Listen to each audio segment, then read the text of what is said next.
अलवर में परीक्षा केंद्र पर हुए मामले पर बोले शिक्षा मंत्री डोटासरा।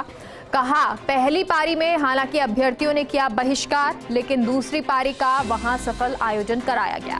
पहली पारी का पेपर होगा दोबारा, जल्द ही परीक्षा की तारीख तय की जाएगी।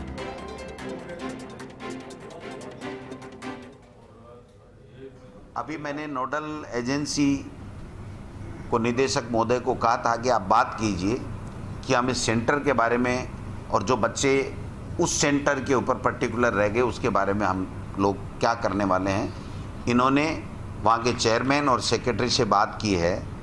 वो ये कह रहे हैं कि जो सेंटर पूरा का पूरा रह गया था उसका पेपर हम जल्दी से जल्दी दोबारा बनवा करके और एक सेंटर पे या दो सेंटर पे जैसे भी उनको ठीक लगेगा वो उनकी एग्ज़ाम हम दोबारा लेंगे और दोबारा लेने के बाद में हम लोग रिजल्ट जारी करेंगे। ये जो बात उन्होंने नोडल एजेंसी ने कही है। फिर भी अगर कोई दिगर बात आएगी तो विभागीय स्तर के ऊपर उसकी जांच कमेटी भी बैठा दी जाएगी। अगर कोई किसी तरह की कोई बात आती है ऐसी जिसके लिए जांच किया जाना ज़रूरी है तो उसकी जांच कमेटी भी हम लोग बढ़ा देंगे।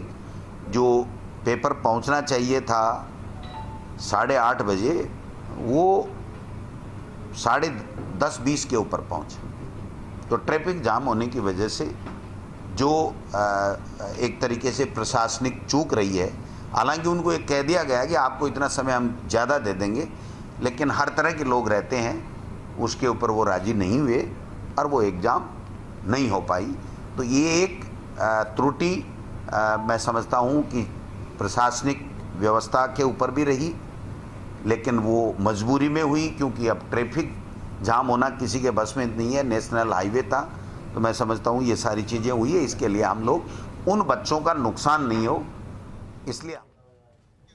और हमारे सहयोगी भारत दीक्षित इस खबर पर जुड़ गए हैं। भारत, तो शिक्षा मंत्री कहते हैं कि जहां पर पहली पारी में हंगामा हो गया था उस पहली पारी के एग्जाम करवाए जाएंगे, दूसरी की तो सफलतापूर्वक एग्जाम हो गया था। देखिए, बिल्कुल मेगा इस वक्त की सबसे बड़ी कलकरी आई थी कि जिस प्रकार से भर्ती परीक्षा का जो आयोजन हुआ था उसमें अलवर जिले के एक परीक्षा सेंटर पर पहली पारी के दौरान परीक्षार्थियों ने हंगामा खड़ा कर दिया था, क्योंकि वहाँ थोड़ा जो पेपर है वो देरी से यहाँ पर पहुंचा था। उसके बाद जो अभ्यर्थी वहाँ मौजूद से करीब 600 अभ्यर्थी ने पहली पारी की परीक्षा का बहिष्कार यहाँ पर किया था, जिसके बाद आज शिक्षा मंत्री ने इस पूरे मामले को गंभीरता से लिया। इसके साथ साथ जो नोडल एजेंसी है माध्यमिक शिक्षा बोर्ड अजमेर, उन्होंने ये डिसाइड किया है कि पहली पारी में जितने भी छात्र थे उनका एग्जाम है वो वापस से यहाँ पर होगा और उसके बाद ही उनका परिणाम है वो यहाँ पर जारी किया गया। तो 600 जो अभ्यर्थी है उनके लिए एक राहत की खबर ये है कि जिस प्रकार से उन्होंने जो कार्य बहिष्कार यहाँ पर किया था, परीक्षा का बहिष्कार किया था, उसके बाद में फिर से एक बार शिक्षा मंत्री ने और माध्यमिक शिक्षा बोर्ड जो एजेंसी थी उन्होंने एक मौका और उनको यहाँ पर दिया है कि वो परीक्षा दें। जल्दी इस परीक्षा की तारीख है वो यहाँ पर तय कर दी जाएगी और जो 600 अभ्यर्थी थे जिन्होंने परीक्षा का बहिष्कार किया था। चलिए, बहुत बहुत शुक्रिया भारत, पूरी जानकारी।